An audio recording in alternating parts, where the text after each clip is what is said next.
Oh, for suicidal. So, firstly, this is another thing that you got to break down. So, Mine, go firstly, ahead. Mine, go ahead. You see, oh, we breaking down. We break every chain. Break every chain. Break every oh my chain. gosh. All right. So, I, wow. Suicide is definitely something that's serious. It's something that's going on in this country. It's going on everywhere, really. Mm-hmm. I think that we downplay it quite a bit. People say, oh, that was silly, or oh, couldn't have been that bad. Well, you don't know what people are going through. Right. Mm-hmm. And that was probably a breaking point for them. That probably was their out. You know, they saw it as an out. You don't know what was going through their head. We need to have more compassion for people, honestly and More truly. love. More love. We have so much animosity here in the Bahamas. There's so much aggression. Why do you think that is? Going back to those cycles of being brought up, how our parents, I mean, a lot of parents have tried the best that they could. And, you know, they learned from their parents or, you know, their environment. There's so many other factors that could have caused, you know, that could have intervened. But it's just that cycle of it. And, you know, we're all, I guess, trying to figure it out. But back to the suicide. See, you're taking me off track. Back to the suicide. We need to first be able to identify what's going on with people, you know? Like I said, counseling is not just for if someone's down and out. It's also for celebration. It's also for just, you know, checking in with someone, just like I said, going through those emotions. It's almost kind of like, you know, it's kind of scrambled hair and you're trying to figure out what to do with it, where to place everything. And so it's pretty much just straightening it out, getting more clarity. With suicide, people feel like they're locked and they're trapped and their way out is by death. But it doesn't always have to be that way. And if you know that someone makes certain little comments here and there, I would definitely, in a very compassionate way, you know, kind of nudge them in the way of therapy. Definitely alert someone about it just because you don't want that on your conscience, for sure. Mm-hmm. I know someone who went through something like that, and it was pretty sad. It wasn't a client, but it was someone I personally knew. Mm-hmm. And it was her kid, and, you know, she knew that there was an attempt, and she just took her kid home as opposed to sending him to the hospital or anything. And, you know, she was devastated that she felt like she could have done more. She could have done this, she could have done that. So learning from that mistake, you know, don't dismiss the signs. If you see someone is struggling, they're down and out, they're not as they used to be. Not saying that they're going to commit suicide, but looking at those pointers, I mean, be intentional about hearing them out and just giving them some of your time. Or if you can't offer that time, you know, kind of refer them to someone. So I think that's the first step in terms of preventative measures, just kind of like being hyper aware, you know, like that nosy neighbor, Right. that kind of thing. Yeah, that's definitely a good point. Like just to be there, right? Being there for people, because I don't know statistics and stuff like that, but I feel like, you know, in today's world, like you say, like with all the stress that we going through, it's good to have somebody there. Even if sometimes you like to be to yourself or whatever. Course, Sometimes it's always good to have those little breaks where you be like interacting with other people. Hey, how's it going? Check And in. when people checking in, it's like, all right, then I appreciated the company and you get to, you know, relax and take your mind somewhere else instead of just being alone in your own thoughts a lot too.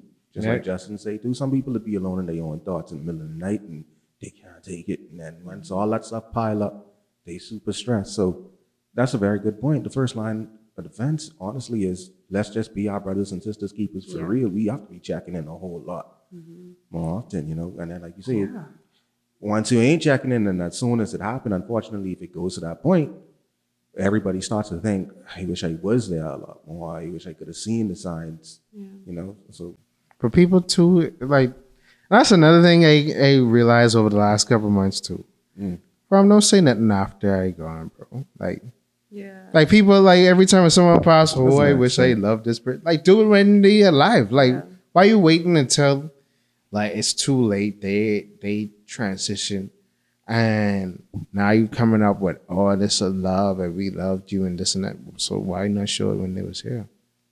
You know. It's true. Sometimes it's a weird situation though, because I mean, But it some ain't people weird. it seems like everything always okay with some people. Yeah. Sometimes when it happens like that, you might not even be able to pick up on the sign, you know. And then if something like that happens, you'd be like, I didn't think nothing was wrong. Why I didn't see anything that? So that could be another form of remorse too. That's true. Survivor's remorse. Yeah, okay. Go ahead. No, go ahead. Because I always just be like, maybe it's because I know how to read people, and I always could tell when something off with people that you sit in front of me, and I'd be like, I know you be sure you look small, like certain physical signs. Okay, you been like this. You've been a little bit reserved. You've been a bit standoffish. Yeah, that's very true too. You know, certain activity or even just overall energy might be off. You know, just certain different things, or That's you true. overly self-medicating, you always drunk and high. Right. And so it's like you're literally just fighting for help. I mean, obviously in our society, we're just a bunch of functional alcoholics. True be told. Like Yeah. me and Travolta always used to talk about that all the time. Like famous, just like a bunch of functional alcoholics. It's like, okay, yeah, I drinking. However, just destroying my liver. However many beverages a day. And I just, up going to They're work. just moving, and I'm like, wow, okay. Yeah. And, we don't really talk about it, but it's something that really needs to be addressed. Because obviously you always emaciated because you're trying to hide something. You're trying to numb something up. And that don't really solve nothing. So then you get into dangerous behavior. Maybe you may become extremely promiscuous, and then that leads to all other things. So it's all of these self-gratifying activities that just leaves you empty at the end of the day. Yeah. Not getting to the root. Not getting to root. Yes. Of it. Like I said, it's about putting on that Band-Aid, making yourself feel better for the time being. It's that temporary happiness that I think people are just trying to keep, and maintain. So that's what that is. And like you said, it does need to be addressed. So do you feel like, and I was thinking about this in the car, do you think we are, some people would say we are a more mentally weaker generation, or we just more sensitive and self-aware? Like how did previous generations get through even worse calamities? Okay, like we feel like, 9/11, the recession and the pandemic has been like monumental things in our lives. But we've had ancestors that have gone through wars and being deported and transported and treated like cargo. And like, okay, they got through that. So, might look at it like why are we struggling with this soft, simple reality? So, like you said, they got through that. Yeah. Well, how do you know how they got through that? It looks like we're getting by. I just gonna say we getting through it. Yeah, It looks like and it's we're almost getting like by. we can't even like you say, you can't compare traumas. It's almost like those two different traumas for real too. Yeah. That's a lot on all two of our plates. We're going through pandemic and this and that, Hurricane Dorian. Yeah. I mean, Man, there's so many things, I mean, how do you know how the previous you generations right. went through these things? Because, I mean, a lot of people say that we're pretty much doing the same thing. I think so. I mean, to play devil, because I'll get those. I can be there talking to my grandchildren. God spares our life, knock on wood. I can be like, Amen. we going through a lot though. I can be like, Yeah. babe, we going through a lot. Like I know they going through a lot, but we going through a lot. Yeah, but it's like, because when I mean, I think when people feel like it's too much, they always feel like, okay, well, everything about to come to some form of finality.